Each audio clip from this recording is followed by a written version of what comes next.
O vídeo de hoje é completamente diferente dos outros vídeos que eu já postei aqui nesse canal, mas se você está aqui é porque você ama arquitetura, decoração e arte. Então eu preciso te contar sobre um lugar que eu acabei de conhecer. Eu acabei de voltar de uma viagem linda, onde eu conheci a parte do sertão de Alagoas e também Sergipe, e o que está acontecendo por lá é um movimento lindo, artístico, onde vários mestres estão surgindo e a arte que eles estão criando naquela região realmente está se expandindo e tomando proporções assim até mundiais.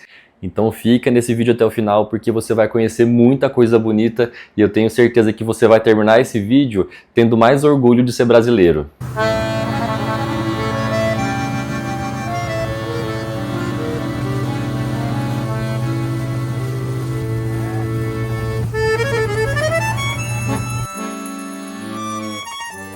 A viagem começou por essa cidade aqui chamada Entre Montes, que tem essa arquitetura colonial muito característica e ela está ficando conhecida por conta do bordado que está sendo feito lá na região. As mulheres da cidade desenvolveram técnicas de bordados muito únicos e que criaram realmente estilos próprios. E aí você começa a visitar casa por casa para conhecer um pouco mais. Realmente eu acho que essa é uma viagem que vale a pena ser feita. Porque não precisa ser assim, você ser arquiteto ou designer para fazer essa viagem e gostar. Eu acho que basta você ser um apaixonado por arte que realmente você vai ser tocado pelo que está acontecendo lá nesse lugar maravilhoso que fica aí às margens do Rio São Francisco. E conforme você vai entrando nas casas da cidade, conhecendo os trabalhos das artesãs ali, você vai se apaixonando realmente, porque o bordado é muito bonito, é muito colorido, as estampas que elas criaram são únicas e elas têm o prazer de explicar os estilos que elas trabalham. Tem esses bastidores aqui com o nome de cada estilo, de cada tipo de bordado, e elas bordam tanto roupas como peças para casa. E não é à toa que eu estou com essa camisa aqui hoje, porque ela foi comprada lá em Entre Montes, e quem fez ela, né, quem bordou esses detalhes aqui dela foi o Miguel, que é o primeiro homem da comunidade que está fazendo bordado. Então agora eles estão evoluindo também nesses conceitos, né, que antes só as mulheres bordavam, e agora também tem o Miguel aqui fazendo esse trabalho lindo. Algumas marcas importantes do mundo da moda, como a Foz, que sempre participa da São Paulo Fashion Week, tem parcerias com artesãos locais. E foi entrando em uma dessas lojas e conhecendo um pouco mais o trabalho deles que a gente começou a observar esses cabideiros aqui super diferentes que nos levaram a querer conhecer uma outra cidade onde são produzidas essas peças.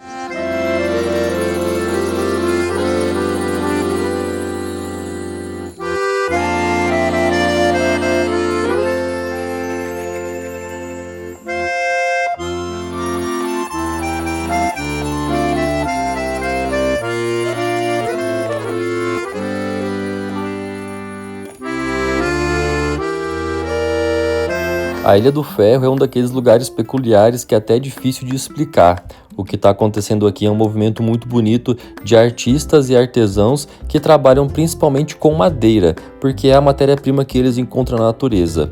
E aqui é assim, você vai andando pela cidade e entrando na casa dos mestres artesãos que trabalham ali e você pode ter a sorte de encontrar com um deles, como foi o caso do Vavan aqui, que é uma das figuras mais importantes da região e que é conhecido por esse trabalho que é um pouco até surrealista, onde ele mistura muitas cores, principalmente formas humanas e formas de animais, mas trazendo sempre uma impressão muito autoral.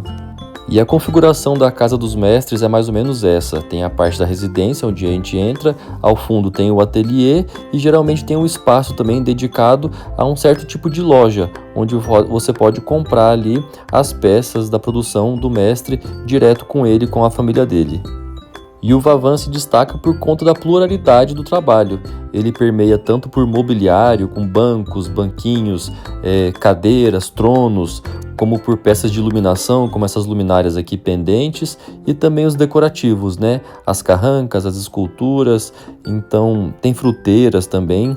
Realmente é muito diverso, mas sempre muito característico, né? Sempre com esse tom colorido e esse ar meio surrealista. Uma coisa que ele me disse que faz todo sentido é que uma peça dele faz o ambiente acontecer. Ela pode ser o ponto inusitado de cor. Esse primeiro ateliê que a gente visitou foi o do Vavan. Ele é um dos grandes nomes aí que estão aparecendo nesse cenário. E eu acho que ele entendeu ali o movimento que está acontecendo na Ilha do Ferro. E ele também, como empreendedor que é, ele resolveu montar uma pousada. E no dia que a gente chegou lá para visitar, ele estava criando, né, os espelhos que ficarão nos banheiros das pousadas. Só que eu fiquei tão encantado quando eu vi essa cena aqui desses espelhos pendurados, e eu falei assim, seu Vavan, eu preciso comprar uma peça dessa, eu tô apaixonado nesse modelo aqui, eu sei que é para o seu hotel, né, para sua pousada, mas eu realmente quero muito comprar. E ele até brincou, ele falou assim, Jordano, você precisa, você está querendo comprar, eu estou querendo vender, porque eu preciso construir a minha pousada e eu preciso do dinheiro. Então ele realmente cedeu, né, um dos espelhos para que eu pudesse comprar, e eu trouxe, em breve vai aparecer em um projeto muito especial aqui do meu escritório. Andar pelas ruas dessa cidade é muito inspirador, porque a arquitetura é diferente, os lugares que você entra são muito diferentes e de repente você se depara com outro ateliê, como no caso aqui do Diogo Lima, e que você fica impressionado porque apesar de ser tão perto do Vavan, por exemplo, o trabalho é da mesma matéria-prima, que também é madeira, só que é totalmente diferente. Então isso traz uma riqueza cultural, onde cada artista, cada mestre trabalha com um estilo muito único. Um outro mestre importante na região é o Petrônio, e lá a gente teve a honra de ser recebido pela esposa dele, que com todo carinho explicou que a madeira que eles utilizam para fazer as artes, ela foi escolhida por conta de uma causa ambiental. Porque o ninho é uma praga que trouxeram para aqui, para o nosso Nordeste, que ele cresce muito rápido, nasce em todos os lugares, e quando ele está florando, que a abelha vai lá, pega a flor, leva para a colmeia, a rainha fica infértil. Ou significa que não vai ter mel. É por isso que hoje em dia não tem quase mel mesmo, tem muito pouco, porque a gente já criamos muita abelha também. Não, você viu a simpatia dessa mulher, né? Ela não sabia o que fazer para agradar a gente. Ela ofereceu rapadura, ela falou que ofereceria mel, mas por conta dessas abelhas ali, dessa praga que tá tendo lá, ela não tá conseguindo produzir tanto mel igual ela produzia antes. Mas eles são muito assim, você vai entrando na casa de cada artista ali, conhecendo a família dele e tendo essa troca muito bonita. Então eu acredito, eu não conheço outro lugar do mundo onde você tem a possibilidade de fazer isso, realmente entrar na casa do artista e trocar essa ideia com ele e saber como que ele começou, por que que ele começou, e as histórias são muito bonitas, eles adoram contar as histórias. Essa viagem foi organizada e guiada pela Kika Matos, que é uma super arquiteta, e agora ela vai contar um pouco como que começou esse movimento artístico na Ilha do Ferro. Tudo começou com o seu Fernando, que ele fazia esses banquinhos, né, com essas madeiras retorcidas, que ele achava ao longo aqui da margem do Rio São Francisco. E aí depois começou todo esse movimento na ilha, as pessoas fazendo cadeiras, e aí começou, e é um movimento novo, porque você viu que o Vavan está aqui há 9 anos. Infelizmente, o mestre Fernando faleceu em 2009, mas o seu legado continua através da sua família nesse espaço aqui chamado Boca do Vento, que é onde realmente tudo começou, é o local onde seu Fernando trabalhava. E esse aqui é mais um daqueles lugares que você entra e não sabe para onde olhar. Tem muitas peças de artistas diferentes que trazem também para cá os materiais para ficarem expostos e realmente tem muita coisa inspiradora. Uma coisa que me chamou a atenção foi essa cadeira de balanço aqui, que eu achei assim de um refinamento estético difícil de encontrar por aí. Me conta aqui nos comentários se você também não achou ela super elegante. A fama da Ilha do Ferro está se propagando e a gente percebeu que ela está se estruturando para receber os turistas, então não tivemos dificuldades de encontrar lojas, restaurantes, bares e até pousadas e Airbnbs. E tudo isso com um charme muito particular. E foi andando por essas ruas aqui, dessas casinhas coloridas, que a gente chegou no ateliê de mais um mestre que eu também fiquei encantado. O Zé Crente é mais um daqueles mestres que conseguem enxergar um pedaço de madeira e com a sua criatividade imensa transformar aquilo com cores e trazer vida de uma maneira muito especial.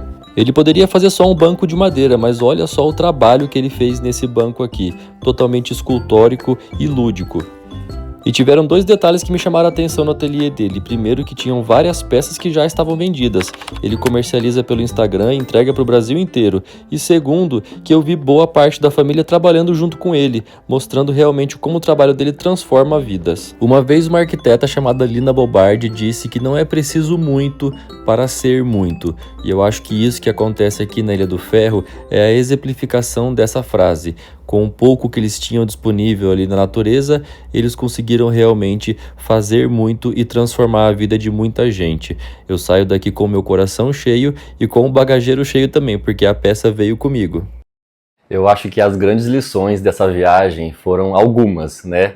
Mas a primeira delas, eu acho que a principal, é deixar de ver o artesanato e a arte popular como aquele presentinho que você dá para alguém quando você viaja para uma cidade litorânea, enfim, leva aquela lembrancinha, né? Eu acho que não, a gente tem que realmente começar a ver isso como arte, dar o devido valor para eles, porque essas pessoas são muito criativas e elas vivem disso, né? Elas transformam assim as vidas delas, das famílias delas e da comunidade através da arte. E isso é muito rico, isso é muito bonito e eu fico realmente emocionado de saber que as pessoas lá, por necessidade mesmo, elas conseguiram enxergar em elementos da natureza que estavam disponíveis ali, como tocos velhos, né? Restos de obra, e ver aquilo e ter um pensamento tão genial de trazer cor, vida e aquilo virar uma obra de arte. Então, isso é muito interessante. Eu fico assim arrepiado porque eu acho que é transformador e isso é muito bonito. Espero que vocês tenham a oportunidade de conhecer essa região do Brasil e saber o tanto que nós somos ricos por ter esses artistas aqui no nosso solo. Então é isso, pessoal, esse foi o vídeo de hoje, totalmente diferente, mas eu tenho certeza que muitas pessoas que estão aí vão gostar desse conteúdo, porque é muito lindo, é muito rico, e se você gostou, né, desse conteúdo e dos outros vídeos que a gente já postou por aqui, não se esquece de se inscrever aqui no canal. Eu tenho visto aqui que nossos vídeos estão chegando aí em números muito interessantes, e o número de seguidores não está crescendo, né, não está seguindo o mesmo ritmo. Então se inscreve aqui, gente, é uma força que você dá pra gente continuar gravando conteúdos e não custa nada, né? É só você apertar aqui embaixo e se inscrever, apertar no sininho aqui também para você receber as notificações quando a gente postar algum conteúdo novo. E é isso, pessoal, o próximo vídeo vai ser um tour em um apartamento super bacana que ficou pronto aqui em Goiânia e eu espero vocês. Até mais!